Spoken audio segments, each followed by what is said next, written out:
BJP के महासचिव अरुण सिंह से हमारे सहयोगी ने खास बातचीत की, सुनिए। बीजेपी के महासचिव अरुण सिंह जी, आज 2 फेजेस के आपने उम्मीदवारों की घोषणा की है। 21 जो है उम्मीदवारों विधायक जो है उनके टिकट काट दिए क्या जी? देखिए, एक केंद्रीय चुनाव समिति फैसला लेती है। भारतीय जनता पार्टी के यह माननीय राष्ट्रीय अध्यक्ष जी के अध्यक्षता में बैठक हुई और देश के यशस्वी प्रधानमंत्री जी केंद्रीय चुनाव समिति में बैठक में भाग लिए। केंद्रीय रक्षा मंत्री और माननीय गृह मंत्री जी भी बैठक में भाग लिए। सारा डिलीवरेशन करने के बाद जो निर्णय लेते हैं उस पर कार्यकर्ता चुनाव उसमें लड़ता है। ये बहुत से लोग जो है पार्टी छोड़ कर जा रहे हैं, इस पे आप क्या कहना चाहेंगे? क्योंकि जिन विधायकों के टिकट काटे हैं वो भी पार्टी छोड़ सकते हैं। उत्तर प्रदेश की जनता भारतीय जनता पार्टी के साथ है, मोदी जी के साथ है। जिस प्रकार से मोदी जी ने पिछले 7 सालों में गरीबों के लिए काम किया, आयुष्मान भारत के अंतर्गत उनका हेल्थ कार्ड बना, उसके साथ साथ गरीबों का बैंक अकाउंट खोला, दो बार उनको राशन मिल रहा है। आज वास्तव में देखा जाए तो जो गरीब है, पिछड़ा है, दलित है, माननीय प्रधानमंत्री जी को मैं मसीहा के रूप में देखता है, वो मसीहा है। इसलिए पूरा का पूरा बता सभी लोग आज मोदी योगी के साथ में है। कितनी सीटें और पुनः हमारी अरुण सिंह जी कितनी सीटें जीतेंगे? 300 से अधिक सीटें जीतेंगे। योगी जी गोरखपुर से लड़ रहे हैं। हाँ, ये है अरुण सिंह, जिनका ये कहना है कि 300 से ज्यादा सीटें जो है इस बार फिर से जीतने जा रहे हैं। हिमांशु हमारे साथ हमारे सहयोगी इस वक्त जुड़े हुए हैं। हिमांशु, आज तो बहुत सारी ऐसी खबरें हो गई उत्तर प्रदेश से लिहाज से जिन्होंने चौंकाया है। जहां चंद्रशेखर आजाद समाजवादी पार्टी के साथ गठबंधन नहीं कर रहे हैं, वहीं कयास अयोध्या से था कि मुख्यमंत्री योगी आदित्यनाथ वहां से चुनाव लड़ेंगे, लेकिन एकदम गेम पलटा और अब वो गोरखपुर से ही लड़ने वाले हैं। दिनेश शर्मा का भी नाम नहीं है।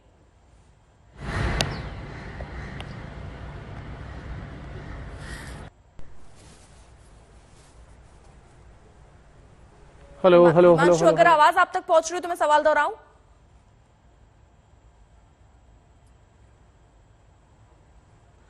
शायद हिमांशु तक आवाज नहीं पहुंच रही। एक बार फिर से उनसे कनेक्ट करने की कोशिश करेंगे, लेकिन देखिए इस बीच बड़ी खबर तो यही है क्योंकि स्वतंत्र देव सिंह, उनको लेकर भी चर्चाएं थी कि क्या वो भी चुनाव में उतरेंगे। चर्चा दिनेश शर्मा को लेकर भी थी कि वो भी चुनाव लड़ सकते हैं। हो सकता है अगली लिस्ट जो आए उसमें नाम का ऐलान हो, लेकिन फिलहाल जो बड़ी बात आज सामने आई है वो ये कि 107 सीटों पे उम्मीदवारों की घोषणा बीजेपी की तरफ से की गई और इसमें 83 सिटिंग एमएलए थे, 63 रिपीट किए गए हैं, 20% परिवर्तन हुआ है, 21 नए नाम इसमें जोड़े गए हैं और कुल मिलाकर अब आगे की रणनीति बीजेपी की क्या होगी वो देखनी होगी। लेकिन फिलहाल अयोध्या से जो खबरें चल रही थी कि योगी आदित्यनाथ वहां से चुनाव लड़ेंगे, वो खबर, इन सारी खबरों पर विराम लग चुका है। गोरखपुर से अब योगी आदित्यनाथ चुनाव लड़ेंगे, ये बात साफ हो चुकी है। हालांकि देर नहीं लगी अखिलेश यादव को तंज कसने में। अखिलेश यादव ने सीधा तंज किया कि पहले ही बीजेपी ने उन्हें उनके घर भेज दिया है। उन्हें से मतलब योगी आदित्यनाथ को उनके घर भेज दिया है। हिमांशु, अगर आवाज आप तक पहुंच रही हो तो आज बड़ा झटका ये कि कयास तो यही थे कि भाई अयोध्या से लड़ सकते हैं चुनाव, लेकिन गोरखपुर से ही चुनाव लड़ेंगे। दिनेश शर्मा को लेकर भी सस्पेंस अभी साफ नहीं हो पाया, स्वतंत्र देव सिंह को लेकर भी। देखिए, बिल्कुल बीजेपी पहले ये तय माना जा रहा था कि योगी आदित्यनाथ जो है वो अयोध्या की सदर सीट से चुनाव लड़ेंगे, लेकिन पार्टी ने एकाएक ये फैसला लिया कि उनको गोरखपुर, जो उनका गृह क्षेत्र है, जहां से वो लगातार जो है 5 बार सांसद बने, वहीं की गोरखपुर सदर सीट से जो है उनको चुनाव लड़ाया जाए। क्योंकि अगर वो अयोध्या से चुनाव लड़ते तो उनको वहां ज्यादा समय देना पड़ता।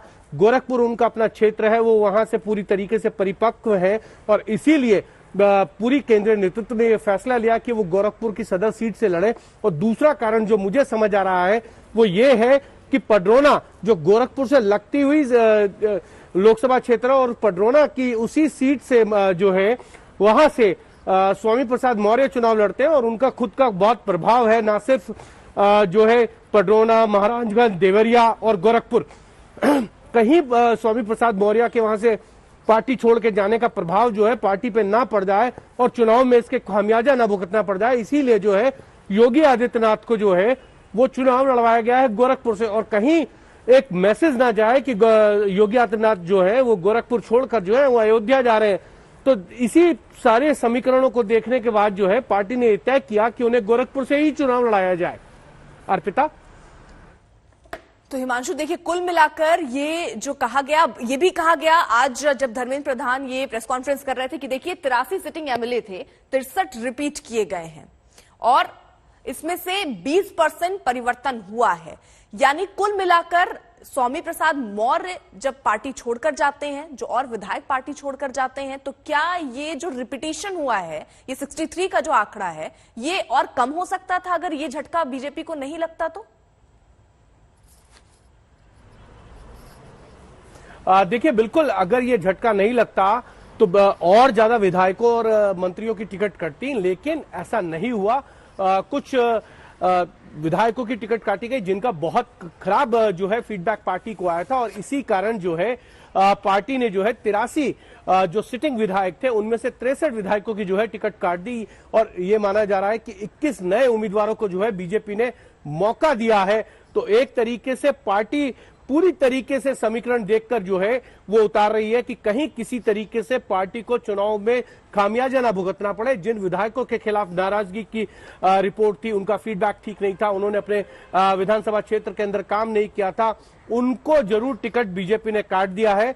और अब बीजेपी जो हमारे सूत्र बता रहे हैं कि बीजेपी जो है नए प्रोफेशनल्स को ला रही है, जो अलग अलग क्षेत्रों के अंदर अलग अलग प्रोफेशनल्स के अंदर जिनके बड़े नाम हैं, जो अपने विधानसभा के अंदर अच्छा प्रभाव रखते हैं, सामाजिक कार्यकर्ता के तौर पे काम करते हैं, अपने अपने प्रोफेशनलों से जुड़े हुए, तो उन सब लोगों को जो है बीजेपी शामिल करा रही है। जैसे कि हमने आज देखा कि एक पूर्व आईपीएस जो है वो बीजेपी में शामिल हुए हैं और इसी तरीके से कई सर्जन्स हैं, कई डॉक्टर्स हैं, उन लोगों को पार्टी जो है चुनाव लड़ाकर उनके जो उनके वहां पर कह सकते हैं कि प्रतिष्ठा है उसका फायदा उठाकर विधानसभा में जीतना चाहती है। और हमने पिछले कई चुनावों में 2014 के बाद देखा है कि पार्टी ने कई बार इस तरीके के एक्सपेरिमेंट किए हैं प्रोफेशनल्स टेक्नोक्रेट्स को चुनाव लड़वाकर, और उसका फायदा बीजेपी को समय समय पर चुनावों में मिलता रहा है।